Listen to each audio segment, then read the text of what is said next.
Subscribe now and press the bell icon. Never miss an update. नमस्कार मित्रों, स्वागत करता हूं सबका इस YouTube चैनल पर जिसका नाम है स्टडी विद पीएन लोधा। मित्रों, रीट साइकोलॉजी का टेस्ट पेपर नंबर ये 9 है। इसके पहले 8 टेस्ट में ले चुका हूं साथियों, प्ले लिस्ट में आपको मिल जाएंगे। तो RBSc की 12th साइकोलॉजी की जो बुक है उससे मैंने ये 9 प्रश्न लिए हैं साथियों। ऐसे दीपावली चल रही है तो वीडियो एक ही बना पा रहा हूँ, एक से ज़्यादा वीडियो आ नहीं पाएंगे मित्रों। आपको बहुत ही शानदार क्वेश्चन, नए क्वेश्चन 12th साइकोलॉजी की बुक में से देखने को यहाँ पर मिल जाएंगे मित्रों। एक बार फिर से आप सभी को दीपावली की हार्दिक शुभकामना देना चाहूँगा मित्रों। तो चलिए शुरू करते हैं इस वीडियो को। बस ऐसा है कि त्यौहार आते हैं, कई चीज़ें आती जाती रहती है लाइफ में, लेकिन जो एक आपको तैयारी करनी है उस तैयारी को बंद नहीं करना है, वो तैयारी रुकनी नहीं चाहिए आपकी। इसलिए मैं वीडियो डालता हूँ। नहीं तो ऐसा सोच लेते कि भाई 3 दिन का ऐसा करते हैं, 3 दिन बिना वीडियो डाले ही रह जाते हैं, लेकिन नहीं, मुझे मतलब एक तरह से बेचैनी सा अनुभव होने लगता है अगर मैं वीडियो नहीं डालता हूँ तो साथियों। क्योंकि यार ये ऐसा टाइम है कि इसमें ही वीडियो नहीं डालेंगे, इसमें आपकी तैयारी नहीं होगी तो फिर कब होगी? परीक्षा के बाद तो कोई मैं वीडियो डालूंगा नहीं आपके। इसलिए साथियों, लगन से मेहनत के साथ आप पूरे वीडियो भी देखिए, पूरी तैयारी कीजिएगा। आपका प्रथम प्रश्न आता है साथियों, समूह निर्माण की वह अवस्था जिसमें समूह के नियम या मानक निर्धारित किए जाते हैं कहलाती है। झंझावात अवस्था, निर्माण अवस्था, समापन अवस्था और प्रतिमान अवस्था। देखिए प्रश्न पूछ रहा है आपसे कि वो कौन सी अवस्था है जिसमें जो ग्रुप होता है बच्चों का उसके नियम या मानक निर्धारित करते हैं। तो साथियों उस अवस्था को कहते हैं प्रतिमान अवस्था। क्या कहते हैं? प्रतिमान। प्रतिमान में मानक या जो नियम होते हैं समूह के उनको निर्धारित किया जाता है साथियों। तो यहाँ पर आपका चौथा विकल्प सही है प्रश्न संख्या 1 में। नेक्स्ट दूसरा क्वेश्चन देखेंगे मित्रों। प्रश्न नंबर 2 आता है आपका, पूर्वाग्रह की व्यवहारात्मक अभिव्यक्ति कहलाती है अभिवृत्ति, असमायोजन, सामाजिक दूरी और विभेद। तो साथियों पूर्वाग्रह एक शब्द आता है। पूर्वाग्रह का मतलब क्या होता है? किसी भी चीज या वस्तु के बारे में आपकी पूर्व की जो सोच है वो होता है पूर्वाग्रह। तो इसके व्यवहारात्मक अभिव्यक्ति, उसी चीज को आप व्यवहारात्मक रूप से अभिव्यक्त करते हो तो उसको क्या कहेंगे? अभिवृत्ति, असमायोजन, सामाजिक दूरी और विभेद। तो साथियों इसको कहा जाता है विभेद। क्या कहा जाता है मित्रों? विभेद कहा जाता है। मतलब यहाँ पर आपका चौथा विकल्प सही है साथियों प्रश्न संख्या 2 में। नेक्स्ट तीसरे क्वेश्चन पे आते हैं मित्रों। प्रश्न नंबर 3 क्या है आपका, पूर्वाग्रह एक प्रकार की अभिवृत्ति है, भाव है, विचार है और व्यवहार है। देखिए इसके पहले क्या क्वेश्चन था? पूर्वाग्रह की व्यवहारात्मक अभिव्यक्ति। क्या था मित्रों? व्यवहारात्मक अभिव्यक्ति क्या कहलाती है? तो वहां पर तो अपना आंसर क्या था? विभेद। क्या था साथियों? अपना आंसर विभेद था। लेकिन यहां पर प्रश्न क्या पूछ रहे हैं आपसे? पूर्वाग्रह एक प्रकार की क्या है? तो साथियों पूर्वाग्रह कोई व्यवहार नहीं होता है, कोई विचार नहीं होता है, कोई भाव नहीं होता है, बल्कि अभिवृत्ति होती है। पूर्वाग्रह एक प्रकार की अभिवृत्ति होती है मित्रों। तो यहाँ पर आपका प्रथम जो विकल्प है प्रश्न संख्या 3 में वो सही आंसर है। क्लियर है सभी के? नेक्स्ट बढ़ते हैं साथियों प्रश्न नंबर 4 की ओर। आपके चौथा क्वेश्चन आता है। देखिए प्रश्न नंबर 4 को, लक्ष्य के व्यवहार के लिए कारण देना किस मनोवैज्ञानिक प्रक्रिया का मुख्य तत्व है? रूढ़िवादिता, गुणारोपण, पूर्वाग्रह और छवि निर्माण। देखिए प्रश्न क्या पूछ रहा है आपसे?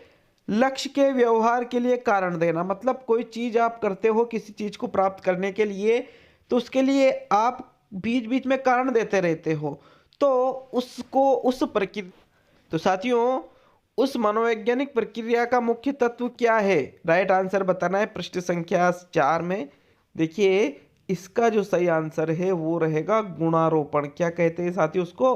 गुणारोपण। कि आप जब लक्ष्य को प्राप्त करने के लिए कोई चीज प्रक्रिया करते हो और बीच बीच में कारण देते रहते हो तो उसको ही गुणारोपण के नाम से जाना जाता है मित्रों। मतलब यहाँ पर आपका जो सेकंड विकल्प है प्रश्न संख्या 4 में वो सही आंसर रहेगा। क्लियर है। नेक्स्ट देखते हैं साथियों प्रश्न नंबर 5। आपके 5वां क्वेश्चन आता है, मनस चिकित्सा की सबसे प्राचीन विधि कौन सी है? मनस चिकित्सा की सबसे प्राचीन विधि बतानी है आपको। विकल्प एक है व्यवहारात्मक चिकित्सा, दूसरा विकल्प है मित्रों मनोगत्यात्मक चिकित्सा, तीसरा विकल्प है संज्ञानात्मक व्यवहार चिकित्सा और चौथा विकल्प है मानवतावादी अस्तित्वपरक चिकित्सा। तो साथियों प्रश्न संख्या 5 का राइट आंसर बताइए, मनस चिकित्सा की सबसे प्राचीन विधि इनमें से कौन सी है मित्रों? तो साथियों देखिए जो मनस चिकित्सा है इसकी सबसे प्राचीन विधि है मनोगत्यात्मक चिकित्सा। कौन सी है?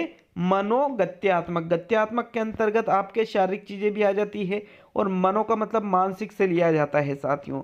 तो यह सबसे प्राचीन विधि मानी जाती है। दूसरा विकल्प सही है साथियों प्रश्न संख्या 5 में। नेक्स्ट प्रश्न संख्या 6 देखते हैं। आपके 6वां क्वेश्चन है मित्रों, संज्ञानात्मक का संबंध किस मानसिक विकृति से है? विषाद से, दुश्चिंता से, व्यक्तित्व विकृति से या मानसिक मंदता से? तो साथियों संज्ञानात्मक का संबंध बताना है आपको, किस मानसिक विकृति से माना जाता है। देखिए इसका जो सही आंसर है वो रहेगा विषाद। संज्ञानात्मक का संबंध है साथियों विषाद से। किससे है? विषाद से। प्रथम विकल्प आपका यहाँ पर सही रहेगा प्रश्न संख्या 6 में। नेक्स्ट बढ़ते हैं साथियों प्रश्न नंबर 7 की तरफ। आपके 7वां क्वेश्चन आता है, देखते हैं 7वें प्रश्न को। काय रूप प्रकार का विकार है? पीड़ा विकार, परिवर्तन विकार, स्वकाय दुश्चिंता और उपरोक्त सभी। तो साथियों काय रूप प्रकार का विकार आपको बताना है कि इनमें से कौन सा काय रूप प्रकार का विकार होता है। मित्रों काय रूप प्रकार के विकारों में पीड़ा विकार भी आ जाता है, परिवर्तन विकार भी आ जाता है, स्वकाय विकार भी आ जाता है। मतलब ये सभी काय रूप प्रकार के विकारों में सम्मिलित है। यहाँ पर आपका जो चौथा विकल्प है उपरोक्त सभी वाला वो ही आपका सही आंसर रहेगा साथियों। प्रश्न 7 में चौथा विकल्प सही है। नेक्स्ट बढ़ते हैं मित्रों प्रश्न 8 की तरफ। आपके 8वां क्वेश्चन आता है, देखते हैं प्रश्न नंबर 8 को। निम्न में से कौन सी व्यक्तित्व मापन की व्यवहारात्मक विश्लेषण विधि नहीं है? साक्षात्कार, स्थिति परक परीक्षण, रोर्शा परीक्षण और प्रेक्षण। तो मित्रों व्यवहारात्मक व्यक्तित्व मापन की व्यवहारात्मक विश्लेषण विधि में किसको सम्मिलित नहीं करेंगे दिए गए विकल्पों में से? देखिए व्यवहारात्मक विश्लेषण विधि में आपके प्रेक्षण विधि भी होती है, साक्षात्कार विधि भी होती है, स्थिति परक परीक्षण भी होता है, लेकिन जो रोर्शा क्षय दब्बा परीक्षण है इसको रोर्शा परीक्षण भी शॉर्ट में कहा जाता है साथियों, ये व्यक्तित्व मापन की प्रक्षेपी विधियों में आती है। किसमें आती है? प्रक्षेपी विधियों में आती है, जिसमें अचेतन मन के आधार पर व्यक्तित्व का अध्ययन किया जाता है। तो ये जो रोर्शा परीक्षण है ये व्यवहारात्मक विश्लेषण विधि नहीं है साथियों। तो आपका यहाँ पर जो तीसरा विकल्प है वो ही सही आंसर है प्रश्न संख्या 8 का। क्लियर है ये भी सभी के। नेक्स्ट बढ़ते हैं मित्रों 9वें क्वेश्चन की तरफ। आपके प्रश्न नंबर 9 आता है, देखते हैं 9वें प्रश्न को। निम्न में से कौन सी तकनीक अचेतन मन में छिपी भावनाओं को जानने में उपयोगी है? कि व्यक्ति का जो अचेतन मन है, व्यक्ति के कितने मन होते हैं? 3। एक होता है आपके चेतन, एक होता है आपके अर्धचेतन और एक होता है आपके अचेतन। अर्धचेतन बीच का होता है साथियों, जिसमें कई चीजें अचेतन में चली जाती है और कई चीजें चेतन में आ जाती है। जबकि जो चेतन मन होता है इसमें आपको याद रहती है, जो भी चीजें आप फटाक से बता देते हो, और कुछ चीजें आप जो भूल जाते हो वो अचेतन मन में चली जाती है। तो अचेतन मन में जो छिपी भावना होती है इनको जानने में कौन सी विधि उपयोगी है? पहला विकल्प है स्थिति परक परीक्षण, दूसरा है 16P-APE, तीसरा है वाक्य पूर्ति परीक्षण और चौथा ऑप्शन है MMPI।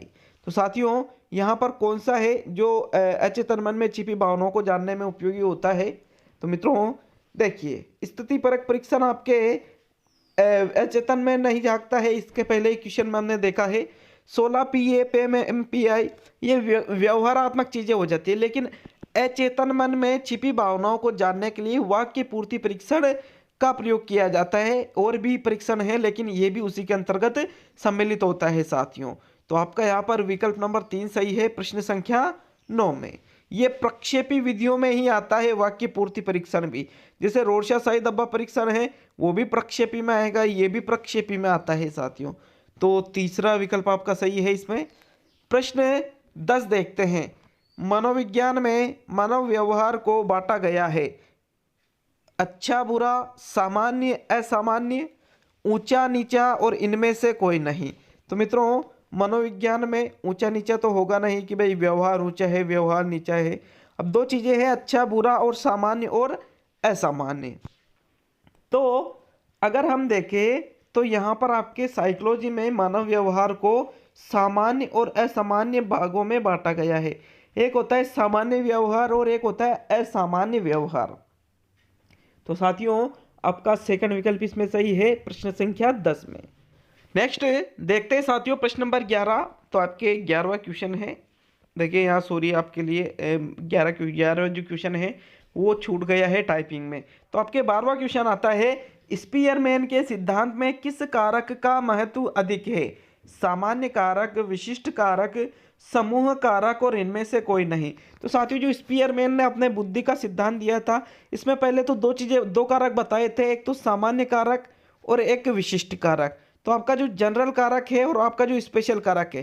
फिर ये जो सिद्धांत है ये मान्य नहीं हुआ था तो इन्होंने अगला सिद्धांत दिया था त्रितत्व वाला, जिसमें इन्होंने समूह कारक को सम्मिलित कर लिया था साथियों, जी कारक एक और ग्रुप फैक्टर को इन्होंने जोड़ा था।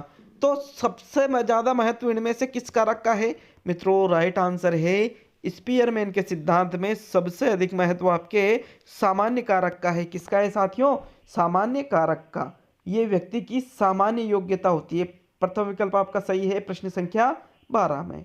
नेक्स्ट देखते हैं आपके प्रश्न नंबर 13। सोच समझ, विभेदन क्षमता, समस्या समाधान योग्यता किसके अंतर्गत आती है? उद्यमी क्षमता के अंतर्गत, सांवेगिक क्षमता के अंतर्गत, सामाजिक क्षमता के अंतर्गत और संज्ञानात्मक क्षमता के अंतर्गत। तो मित्रों देखिए सोच समझ मतलब जो चीज़ें आप सोचते हो, जिन चीज़ों को आप समझते हो। विभेदन क्षमता किसी भी दो या दो से अधिक वस्तुओं के मध्य विभेद करते हो। समस्या समाधान योग्यता किसी भी समस्या का समाधान करते हो।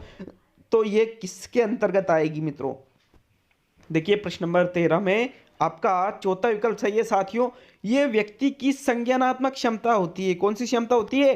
संज्ञानात्मक क्षमता। मतलब यहाँ पर आपका चौथा विकल्प सही है प्रश्न संख्या 13 में। क्लियर है ये भी सभी के?